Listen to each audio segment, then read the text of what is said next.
Hi, I'm Petra Nachtmanova. I'm part of the Saz film team, and I would like to tell you a couple of things about our project. First of all, how did we start off? The first idea was to do a research project about Anatolian ashiks, so Anatolian bards, in Berlin. So anyone connected to the Saz, the Bağlama, and folk poetry in Berlin, as there are a lot of people who have come over the years, and now their children, grandchildren, and maybe even great-grandchildren who are really rooted in this Anatolian folk tradition and in the tradition of playing the Bağlama. So that was the first idea, a research project together with Peter McMurray, a friend of mine. And then Stefan Talnot, a film director I had known for a couple of years, said, why don't we do a film on this topic? There doesn't seem to be anything. Well, there were obviously documentaries made by the TRT, by the Turkish national television, and things about more precise, detailed topics on how do you make a Bağlama, or how is a Bağlama in a special region, like for example the Üçtelli in the Toros region. But yes, let's say this kind of idea of the spanning this huge geography linked together with an instrument, or let's say a couple of instruments, but in this shape. So we were going for this shape and the sound and the social role, and we were very inspired by the album Saz compiled by Melih Duygulu. And so we decided to do the opposite journey, not from Central Asia to the Balkans, as his album is, but from Berlin to Khorasan, the legendary Khorasan, so a symbol of the Central Asian empire a couple of hundreds of years ago, where a lot of culture has its origins, especially a lot of Anatolian culture as well. And so obviously, as we are in Berlin, and then there was this whole migration from Anatolia to Berlin. Berlin is already in a direct line from there. So we have a Berlin-Khorasan line, which yes, we wanted to show like this. And obviously, the best thing is just to go and to meet everyone on the way. So Stefan Talnot, and then we obviously needed someone to record the music beautifully, and Florent Chantiou is and was and always will be our first choice in this, and this is how we started off. So the main purpose obviously was to learn about the instrument. So we're talking about a Bağlama, an Anatolian short-necked Bağlama, which is most popular in Berlin at the moment. And so that was my starting point. And I wanted to explore all the different relatives of this lute. And yes, so basically following the instrument in all its shapes. There are different shapes. There is a long Bağlama, there is a short Bağlama, there is a Jura, so a very small Bağlama, which some of you might not even be calling a Bağlama. And then obviously if you go further to Azerbaijan, there is the Azerbaijani Saz, which has a different wood, a different shape a little bit, and you hold it differently, you hold it more up there. Then in Iran you have the Kurdish tambur. In Bulgaria, for example, you also have old Alevi Saz in different shapes. because they're mostly made in the village, so they have quite original shapes as well. And then when you go to Khorasan, you have first, before you enter Khorasan, you have the Turkmen shape of the Turkmen dotar, then you have the Khorasani dotar, and so on and so on. So there is millions of things. So to learn about all these things, to learn about all these instruments, to learn about the beautiful music and the symbolic meaning of the songs, or the let's say social meaning of the songs, and the social role of the instrument. That was the main purpose, besides meeting all these great people and having wonderful lunch and dinner times and tea time. And you know, the best thing comes out when you sit around with someone and you just have a good conversation, be it a normal conversation or a musical one. Yes, and obviously learning about yourself. So when you are on the way, you learn about yourself. You're on the road. You can think about all the impressions you get every day. And we were on the road for about 3 months, so that's a long time. And this is obviously something that rests till the end of your life.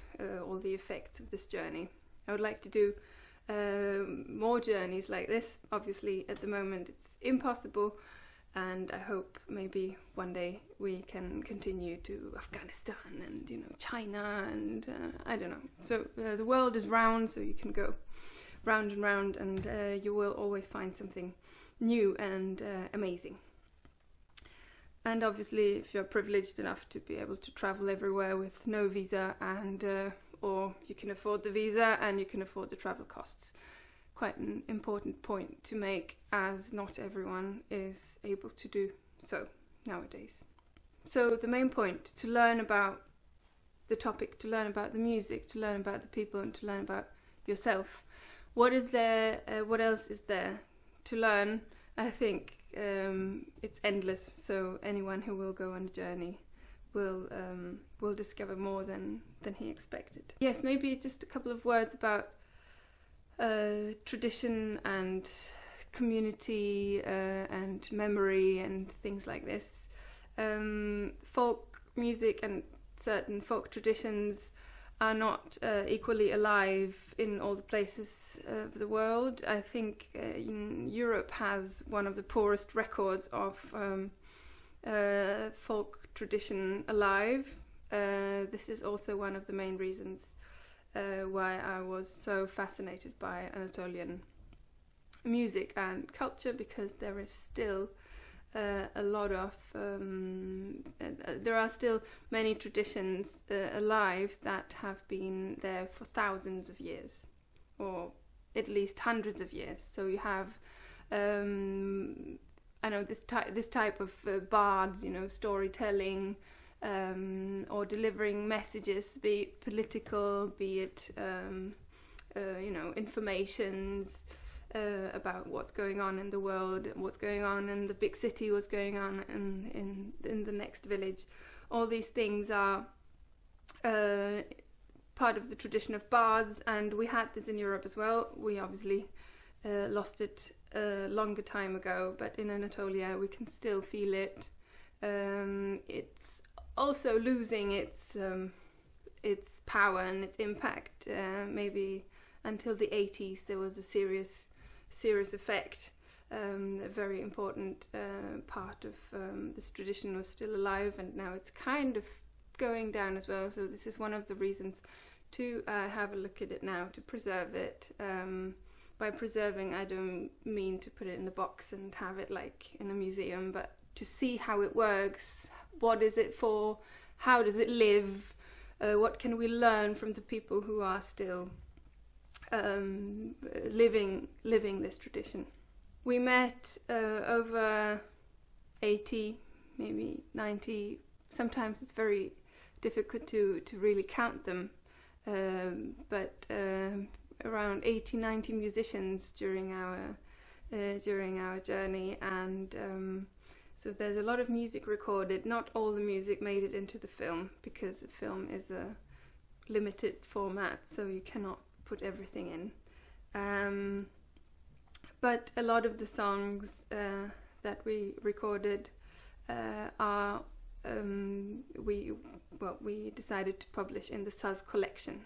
So thanks to Stéphane and Florent, who made a huge effort of archiving, recording, classifying all these musical pieces. We have the Saz collection on YouTube, where you can watch and listen to all the songs that we have recorded on the way. Some of them are played by me, but mostly, obviously, they're played by the artists we met on the way. So, internet, digital, yes. So far we have been, with our film, we've been on TV, we've been on the internet. Any physical copies, like DVDs or CDs, we decided not to do, because the market is not really there. I mean, obviously we were thinking if people really want it, we can make a physical thing for them to have as well. But so far we have not seen the necessity, because everyone is really online and using things and watching videos online. And analog, yes, I mean, it would have been wonderful to have a really interesting, original analog recording as well. But I think, yes, we have stayed more or less digital for this project. Let's see what happens in the future.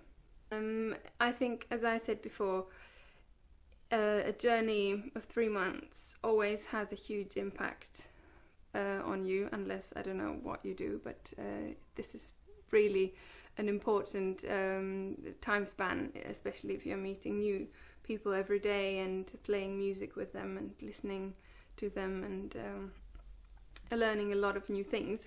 So in retrospect, how does it change? It changes, well, it kind of makes you more, let's say, modest. It shows you, there are so many things out there that you don't know, that you don't understand necessarily, that even if you spend a week somewhere, you might not understand, because you might need to spend a whole year somewhere to understand, or a whole lifetime. So certain things you don't understand, and which is okay. You should still try if you would like to, learn something new. So yes, it teaches you that you are a human. At least that was for me my little lesson when we got to Khorasan. I just realized, oh my God, there is so much, and you cannot grasp everything because you are just a human. And so don't be flying up there. Come back down on Earth and see what you can. Let things settle a bit. And now I think things have settled a little bit for me, and I feel the need to play and to sing and to create by myself as well, to see also what is not only outside but also on the inside, to look a bit on the inside. So the longer I've traveled, the more I had to realize that I needed to stop for a minute and reflect on everything. And as we are now trapped in our homes, mostly, obviously, if we get a free moment, that's what we can do now. And I hope everyone is coping the best possible, and I hope everyone is staying healthy as they can. And I'm very aware that there are difficult situations for people around the world, and I would like to, maybe reflect on the general conditions that people live in, because obviously when you're traveling and researching music, you also see how people live, and you can reflect about wealth distribution. You can reflect about justice and all sorts of things when you come back to your home in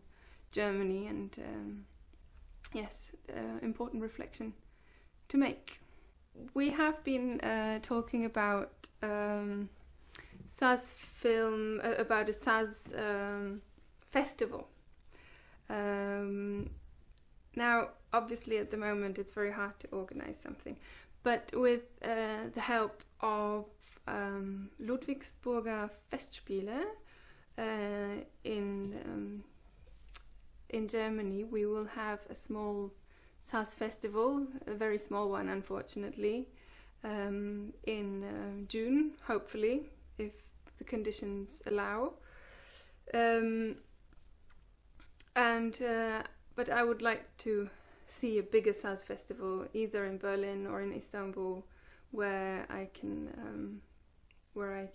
invite all the wonderful artists we have met on our way, and play together, see for them, see how they meet together, also with their different forms of the Saz. I just call it Saz in general, as Saz means instrument, and it usually refers to the bağlama in Anatolia, but in Persian it just means instrument. So yes, I call it the instrument because it really is the instrument. It's the basic thing that you express your emotions with in a huge geography.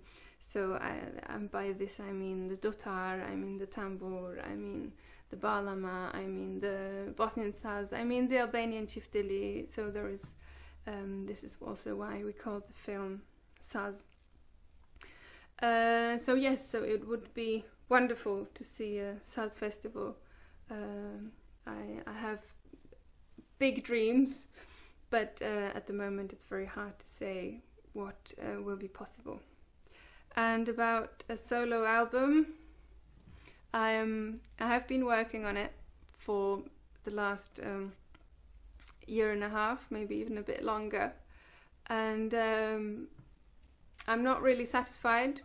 I'm still in the process of reflecting, and it's coming, but it's coming slowly, because there is no way to hurry, and no point to hurry either, but believe me, I will be there with something at some point, and I hope you will like it as well. Thank you for watching, thank you for listening, and enjoy our movie. I am here speaking for Stéphane Tallenaud and Florent Chantelouve, and for myself, so for the three of us, the core team. And yes, thank you very much.